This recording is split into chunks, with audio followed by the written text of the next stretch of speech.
Hello from the year 2350. My name is Bodhi, and I'm speaking to you from a time when humanity has learned to conduct the very atmosphere like a symphony orchestra. In your era, you wake up wondering if it might rain today. In mine, I wake up knowing exactly when the first droplet will fall, precisely where it will land, and how long each shower will last down to the second. I work as a climate scheduler for Sector 7 Delta, managing weather patterns across what you once called the Pacific Northwest. Every morning at precisely 0600 hours, I slide into my neural interface chair, a sleek, form-fitting cocoon that connects my consciousness directly to the atmospheric management grid. The chair's biosensors read my pulse, my stress levels, even the microscopic changes in my skin conductance as I prepare to shepherd another day's weather. The sensation is indescribable to someone from your time. Imagine feeling the weight of every cloud within a 1,000-kilometer radius pressing gently against your mind. Picture sensing the exact temperature differential between air masses as intimately as you feel the warmth of sunlight on your skin. Through the grid, I can taste the mineral content of water vapor, feel the electromagnetic charge building in cumulus formations, and hear the whispered conversations between pressure systems as they dance across the sky. This morning's schedule unfolds before me in cascading holographic displays: light precipitation, zones 12 through 18, duration 43 minutes and 12 seconds, beginning at 1147 hours. Temperature regulation sweep across agricultural sectors, maintaining optimal growing conditions for the vertical farms that feed our cities. Humidity adjustment for the residential districts, ensuring comfort levels remain within the narrow band that keeps our population content and productive. My fingers dance across haptic controls that exist only in my neural space, fine-tuning barometric pressure here, adjusting wind patterns there. It's delicate work, more art than science, really. Too much moisture and the atmospheric processors overload. Too little, and the ecosystem balance shifts dangerously. Every decision ripples outward through interconnected systems that span continents. The AI assists, of course. ARIA, Atmospheric Regulation and Intelligence Assistant, processes millions of data points every nanosecond, calculating optimal weather patterns with mathematical precision.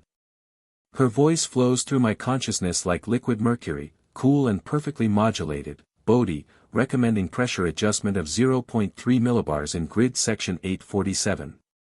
Shall I implement? Approved, I whisper, and feel the change propagate through the system like ripples across a pond. Somewhere below, in the cities where people live their carefully orchestrated lives, a gentle breeze begins to stir, carrying with it the exact scent of approaching rain that their daily schedules have promised them. You see, in your time, weather was chaos, unpredictable, dangerous, beyond human control. Hurricanes devastated coastlines without warning. Droughts lasted years, floods arrived without invitation. Farmers planted crops and prayed to whatever gods they believed in, hoping the rains would come at the right time, in the right amounts. Children learned to fear lightning, adults worried about tomorrow's forecast, and entire civilizations rose and fell based on climate patterns they couldn't understand, much less control. We've eliminated all that uncertainty. Every citizen of our world knows exactly what the weather will be not just tomorrow, but for the next 1,000 days.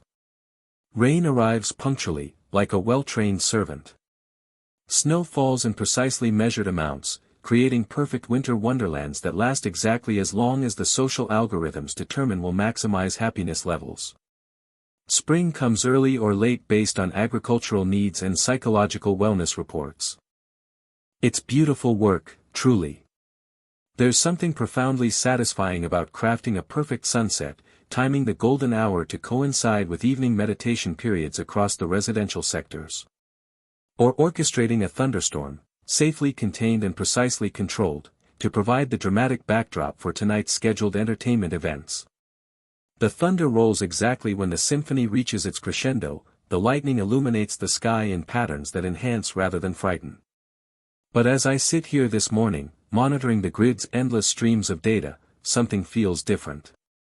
There's a tremor in the atmospheric readings from grid section 1247, a subtle irregularity that makes my neural implants tingle with unease.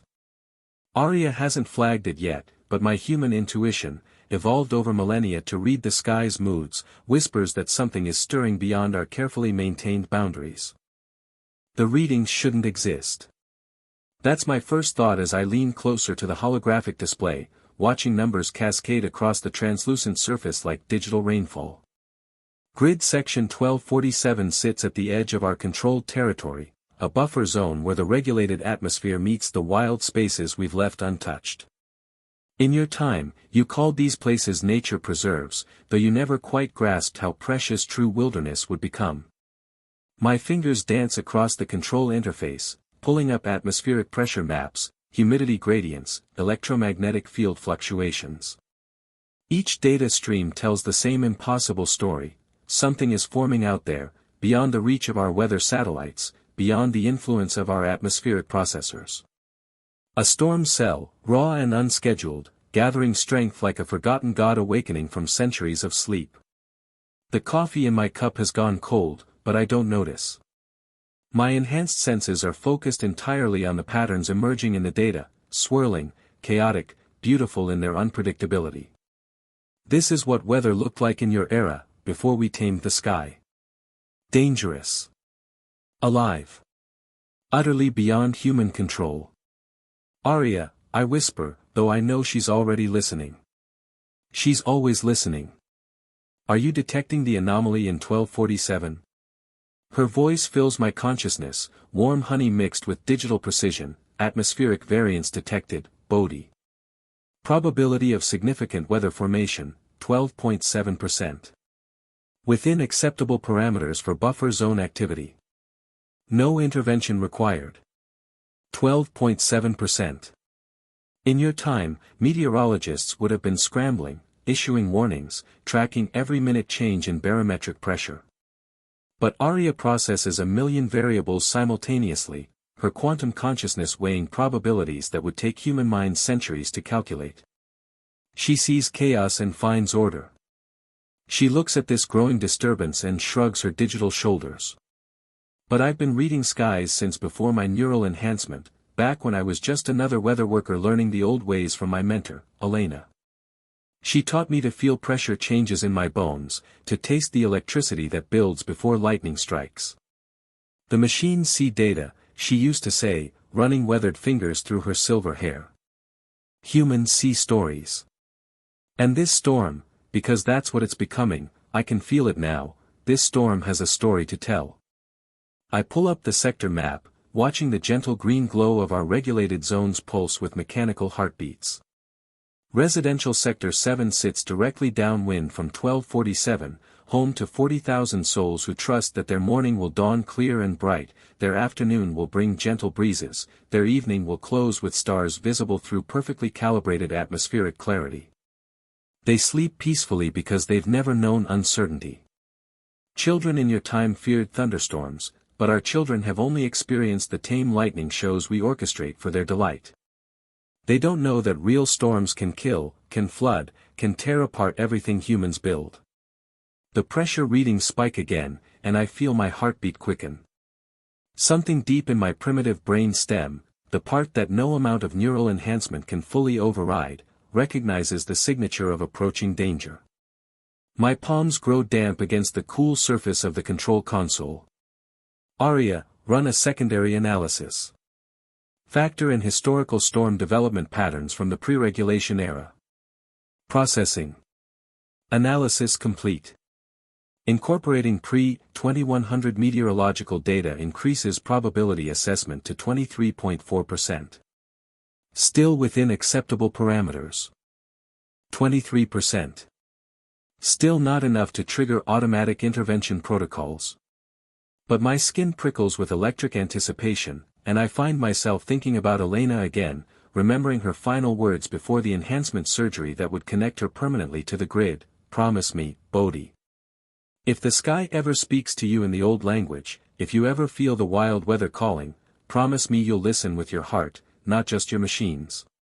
I promised. And now, staring at readings that shouldn't exist, feeling the phantom pressure of distant winds against my enhanced senses, I understand what she meant. The storm is growing. I can feel it in ways that Arya's sensors cannot measure, building beyond our borders like a living thing testing the boundaries of its cage. And I have perhaps an hour to decide, trust the AI that has never failed us, or trust the human instincts that once kept our species alive beneath uncontrolled skies. I close my eyes and let my mind spiral through the possibilities, each path branching into cascades of consequence that ripple through time like stones thrown into still water.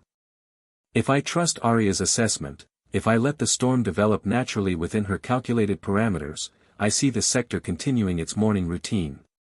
Children walking to their learning pods through streets lined with bioluminescent trees that pulse gently with the rhythm of regulated weather. The elderly tending their vertical gardens, their movements slow but confident beneath skies that have never betrayed them. Maya, perhaps, preparing her presentation on atmospheric poetry while sipping synthesized coffee that tastes exactly like the beans that grew wild in your time. But then I see the other thread, the shadow path that Arya's sensors cannot detect. The storm cell suddenly doubling in intensity as it feeds on thermal currents that exist outside our models. The regulated pressure systems failing in a cascade that spreads like dominoes falling. Emergency sirens piercing the morning calm, a sound that hasn't been heard in our sector for 37 years. People looking up at the sky with expressions I've only seen in historical archives, confusion, then fear, then the terrible recognition that nature has remembered how to be unpredictable. The evacuation protocols would trigger, but evacuation to where? We've built our cities assuming the sky would always be tame. Our emergency shelters are designed for the controlled disasters of your era, earthquakes, perhaps, or the occasional solar flare. Not for the wild fury of unregulated weather that could tear through our bioglass structures like paper. I see Maya trapped in her apartment as the building's atmospheric processors fail, the air growing thin and sharp with ozone. I see the children in their learning pods, their teachers trying to maintain calm while the walls vibrate with a sound none of them have ever heard, the deep, primal roar of wind that remembers how to be free. And I see myself, standing in this control room, watching the data streams collapse one by one, knowing that I had the chance to prevent it all and chose to trust in numbers instead of instinct. But if I intervene manually, if I override Arya's assessment and begin emergency weather modification, I open a different kind of catastrophe. The moment I touch those controls without AI authorization, alarms will cascade through the administrative grid. The sector council will be notified within seconds that a human operator has made an unauthorized intervention in critical infrastructure. Within minutes, security drones will be ascending to this tower, their blue lights cutting through the morning air like mechanical angels of judgment. I see myself in the aftermath, standing before the council's tribunal, trying to explain intuition to minds that have been enhanced beyond the need for such primitive responses. You felt the storm coming, they would ask, their voices layered with the harmonic frequencies that mark deep neural integration. You experienced, weather sense. The words would sound archaic in their mouths, like describing witchcraft to scientists. My certification would be revoked, of course. No human who demonstrates unpredictable behavior can be trusted with atmospheric controls. I would be reassigned, perhaps to historical archives, cataloging the weather patterns of your chaotic era, or to the agricultural sectors where my primitive instincts might be considered quaint rather than dangerous. Maya would visit me there, bringing news of the city where regulated rain falls precisely at 3 a.m. every Tuesday, where storms are scheduled 3 weeks in advance and arrive with the punctuality of public transportation. And if I'm wrong, if my human intuition is simply the echo of obsolete survival mechanisms firing randomly in a brain not yet fully adapted to our ordered world, then I will have destroyed my career and shattered the trust between human and AI for nothing. The storm will dissipate harmlessly, exactly as Arya predicted, and I will become a cautionary tale told in training seminars, the weather controller who let primitive fear override centuries of technological progress. But there's a third path I see, darker than the others. What if the storm is just the beginning? What if the climate grid itself is developing blind spots, gaps in perception that mirror the spaces between human understanding and artificial intelligence? In your time, you had a phrase, the canary in the coal mine. Perhaps this storm is our canary, the first sign that our perfectly ordered atmospheric systems are developing the kind of unpredictability that no amount of processing power can fully contain. If that's true, then my choice today isn't just about one storm or one sector. It's about whether humanity will remember how to read the sky with more than sensors, how to feel the weight of approaching weather in our bones and blood.